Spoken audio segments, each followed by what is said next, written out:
Welcome to Conversations with Aaliyah. Tune in for inspiration, information, and upliftment as creatives and entrepreneurs share their journeys, challenges, and successes. Today we have Rhianna Basore, who is a serial creative entrepreneur who believes financial freedom is the right of all. She works with female business leaders and creative entrepreneurs, kick their hamster wheel mentality to the curb, and live the life of the thriving and financially healthy business owners they've always dreamed of being.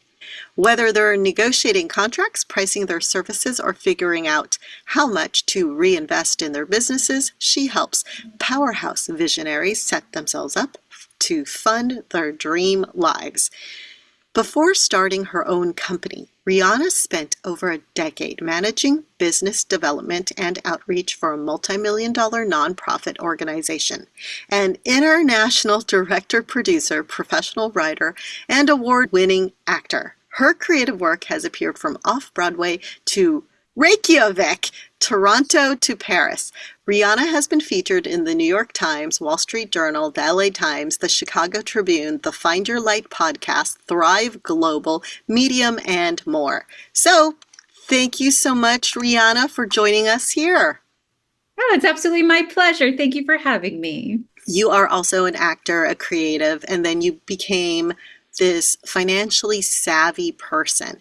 Can you share with us your journey from where you were before and how you became financially savvy? Absolutely. It'd be my pleasure. I was living my best creative life here on the West Coast, and I had just booked a job performing off Broadway in New York with a company I really believed in, a brand new play I was excited about. I was riding high.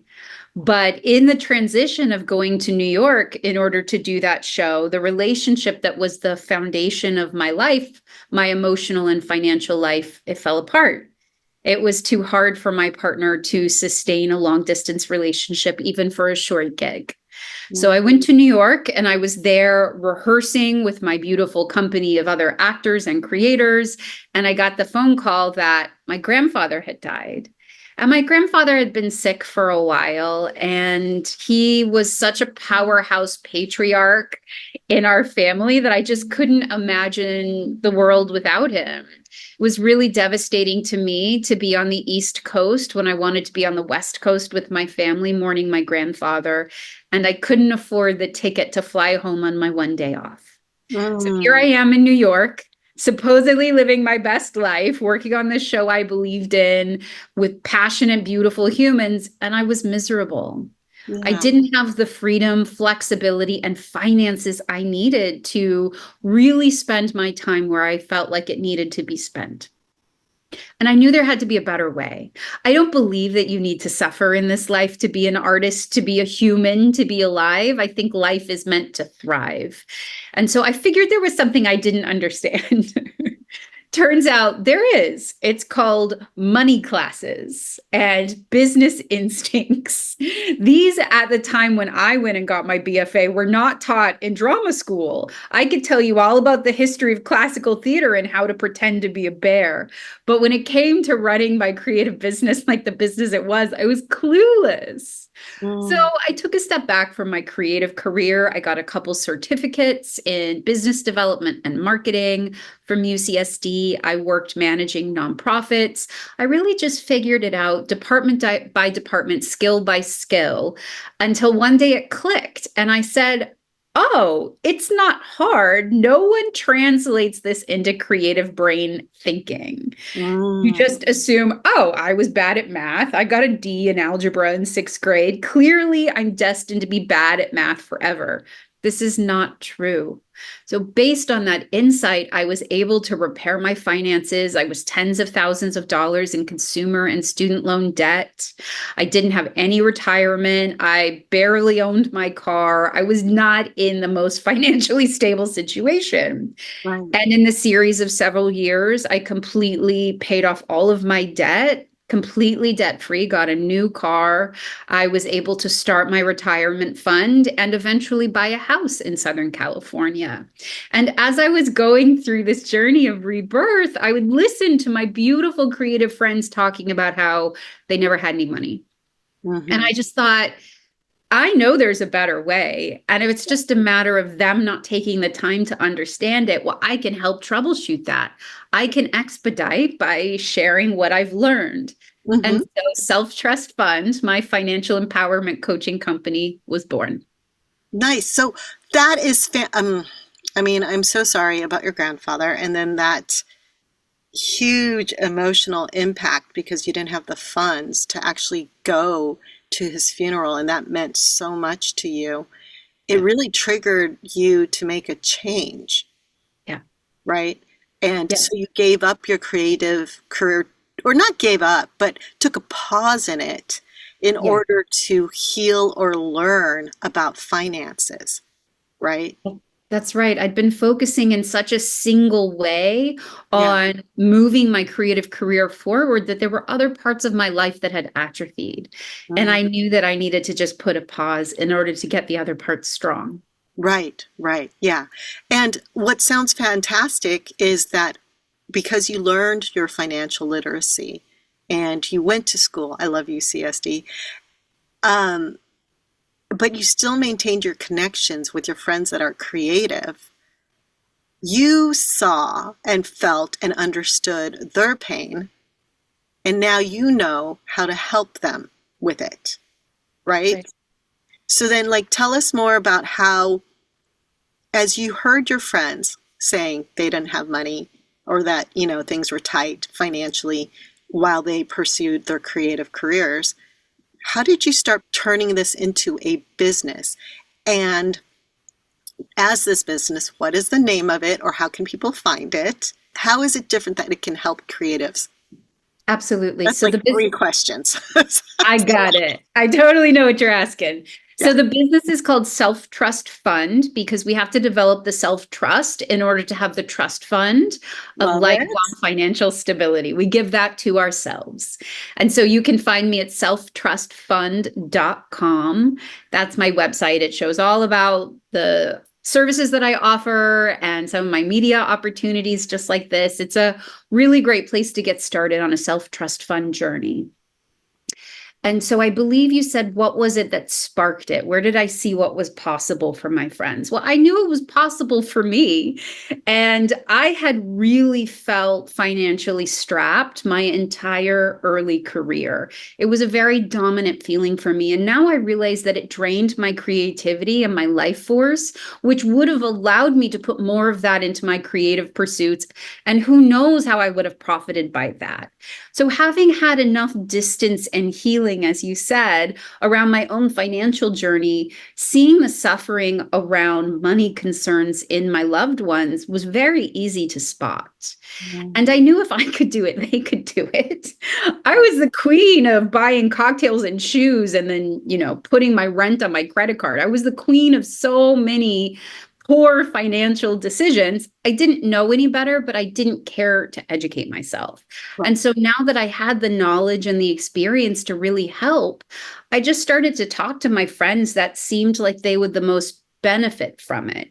So I started to poll them and say, if you were to work with someone, what would that look like? What would you like that to feel like? What would that experience be? And what is your relationship to money? Just really trying to understand their point of view. And I think about my friend all the time. She broke my heart when she said this.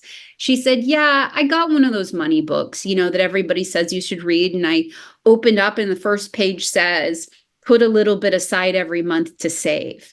And Hmm. I don't have a little bit every month to save. So I closed the book and put it away. Right. And I just think about how many of us feel the sense of defeat in our financial journey before we get started. That's huge. Yeah. And so I really try to offer the possible and, in fact, the emotionally inspiring and the creatively focused in the services that I offer. I very quickly, after working with my first few clients, realized there's something that I've come to call the money monsters. And the money monsters are the voices in our head that tell us we don't deserve the money we want. No one will ever pay for that. We're overcharging. Everyone judges us. I liken them to when you're a little kid and you're convinced there's a monster under your bed. But the minute your adult comes and turns on the light to investigate, there's nothing really there. In that Mm. same way, our money fears, our money monsters don't actually exist. They aren't actually going to eat us up in the darkness. It just feels like they are. Yeah. And that fear keeps us stuck, broke, and alone, not pursuing opportunities, not investigating the possible. And so my coaching has become teaching people to identify, target, and slay their money monsters so they can make the right financial moves to build their best creative life. I love that so much. I especially love the money monsters and the whole idea about that, because that's a subconscious belief. Yes. And I've been listening to some other self-development mindset people, and it sounds like a lot of what we create in our lives are based on these subconscious beliefs that we have.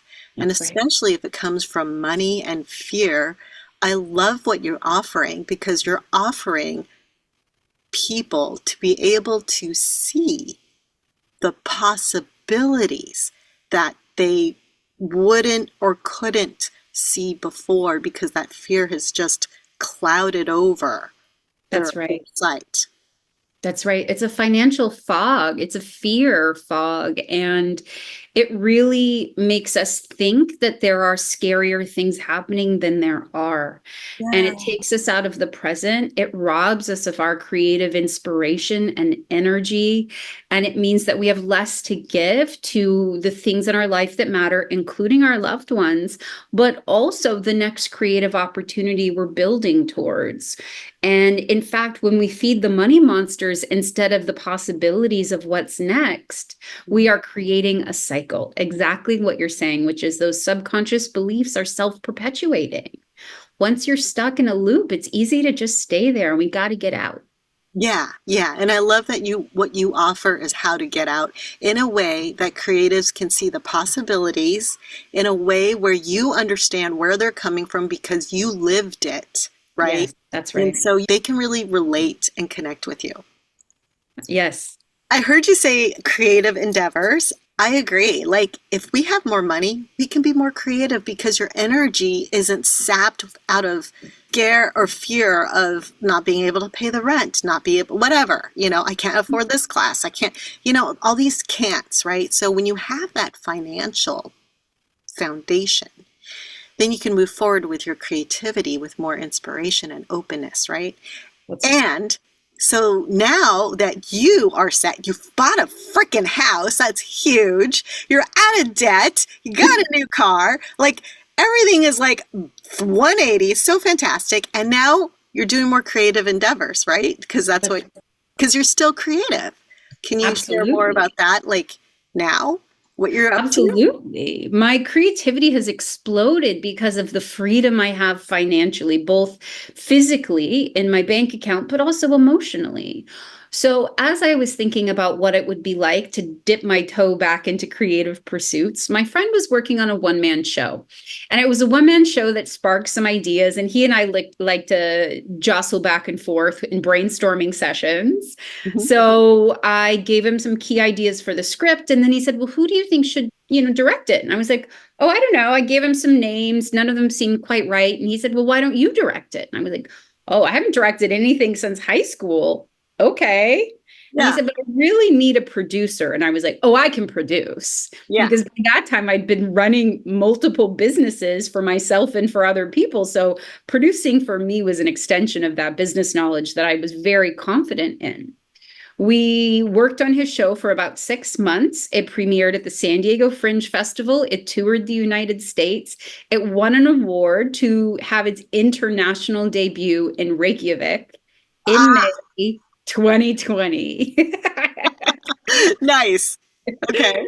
And so when Americans were uninvited to the island of Iceland in Oh. April 2020, the company that was inviting us to come over said, well, you can do a Zoom recording. And I thought, this show won't play well on Zoom. We were still really exploring what theater looked like on Zoom. This show was a clowning piece. It just didn't really suit the medium of Zoom theater. And Mhm. so I said to my actor, I said, what do you think about making it a feature film instead? We can Yeah. shoot it in your closet. It'll just be you and me. We can do that, socially distancing. What do you think about that? Yeah. He loved it. We shot it over the course of 3 weeks in his house. He did the editing. Together, we put the piece together and sent it off to Reykjavik. It premiered at the end of June 2020 to thousands of views, better reviews than the play. And not to mention that our friends from all over the globe were able to check out the shared work that we'd done. Oh. And based on that experience, I realized that it's less about what your challenges are and more about what you turn them into. The challenges can be alchemized into gold, and that is the investment in talent that reaps unlimited returns. I love that so much. I am so like picking that part out and putting it into like a I don't know, some kind of a advertisement blurb. I love that. Love that. Congratulations on all of that, the pivoting. Can you repeat what you said again? Just repeat it. I mean, I know I have it and I'll pull it out, but like if someone's just listening, they're like, what is that? Like, just repeat it if you want to. I believe that challenges are not the obstacles we perceive them. I believe that they are fuel to alchemize into golden opportunities. They are where we invest in ourselves with the faith to turn the obstacle into gold. Yeah. And that is truly how we become that next bigger part of ourselves. Yeah, that's so great. I love it. I love it so much. Thank you. Yes. And based off that opportunity, I've been producing other people's projects. I have been brought on to other people's short films. I'm beginning to write my own so that I can have my own feature film. It has really expanded what I thought was possible for myself. Right. And a big part of that is I'm not afraid of raising the money. I'm not afraid of running a project as a leader. And I'm not afraid of creatively contributing wherever is needed. And that level of authority and owning my talent has freed me from the need to people please that I think really haunted me as a working actor. I always felt like it was creativity on command. And now I can be creative anytime I want because, yes, I take on other people's projects as appropriate, but I also make my own. So the only limit to creativity now is myself. Yes. I love that. That's so fantastic. It's really been freeing for me. And the fact that now I'm paid to do all these additional things, so my creative career has expanded into multiple income streams, is just, a cherry on the cake. It's almost a second thought now. Whereas before, I think I would have clung very tightly, like, oh, here's an opportunity to do this, and they're going to pay me this much. And it's like, okay, but do I like the project? Do I like the people? How much are they paying me? Okay, that sounds like something I want, or it doesn't. And I get to choose. And again, that freedom allows me to put my life force and creativity into the things that reward me most. Oh my God, so good. I love that so much because as a recovering people pleaser, that's actually what I focus on for when I act, are people pleaser characters, because it's still all inside me. Of course. But I don't want to live that in my regular life, No, of course. It is such a beautiful impulse to want to make people happy. And there is a part of the performer energy that's like, am I delighting you? Are you laughing? I think that's beautiful and sacred and incredible. We just have to be able to play it as opposed to have it play us. Yes, 100%. Yes, yes. And I love that you have now the freedom, the awareness to be so clear about what it is that lights you up versus looking and thinking, what can I do to get others to light me up, right? Or to get this job or that. I mean, it's always great to get a job, but you're now choosing the projects you want to work on.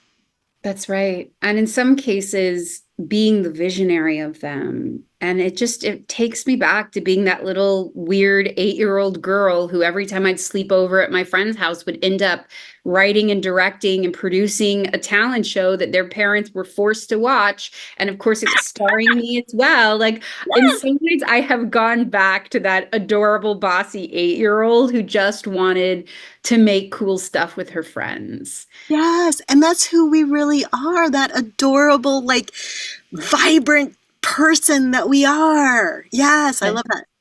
Yes, exactly. And to bring the experience and the knowledge and the insight of being a seasoned performer, an experienced artist in the world is allowing me to feel that I'm contributing to a conversation that before I felt like I had to be picked to join. Right. Yes. That is huge. Rhianna, we are getting close to time. So is there any last things that you might want to promote coming up? And also, again, best ways to follow you and stay in touch? Absolutely. So the best way to follow me and stay in touch is on my website, selftrustfund.com, because you need the self-trust to build that trust fund that's going to sustain you through the long term in your career. And there you should sign up for my email list. I have a couple different ways to do that. There's a quiz, identify your money monster, money mantras. All of those are great ways to grab a freebie and also jump on my email list. And the thing that I would like to offer your audience is that my course, How to Slay Your Money Monsters, is an 8 audio lesson experience in which you really identify, target, and slay those money monsters so you can get started for 2025 on the right foot. We are coming to the last few months of 2024. It's been a great year, and yet we always have more money monsters to slay. So I encourage you all to check out that offer. It's on my website, selftrustfund.com, and there's going to be a companion piece in the coming months to follow up on the initial course. So stay tuned for that. I love that. That's so good. All right. Thank you so much, Rhianna. Last little question, if you want, just something kind of fun, because I'm still figuring out the format of this rebranded podcast. Favorite foods or least favorite food, and why? Well, I always say my least favorite food is not delicious food. Everything else is open game. But if it's not delicious, that's my least favorite. I am a very passionate foodie, cook, adventuresome eater, all of it. Yes. I was in Switzerland at Christmas, revisiting childhood fondue. I was making sesame noodles this morning for breakfast. I just love a good Turkish egg situation. It is a global palate. So my favorite foods are all the foods that are delicious. Yeah. That works. That works. Thank you so much, Rhianna. I really appreciate you being here on The Conversations with me, Aaliyah Lay. It was my pleasure. Thank you so much for listening to Conversations with Aaliyah Lay. I'd love to hear from you. Follow me on Instagram at Aaliyah Lay, ALYALEI.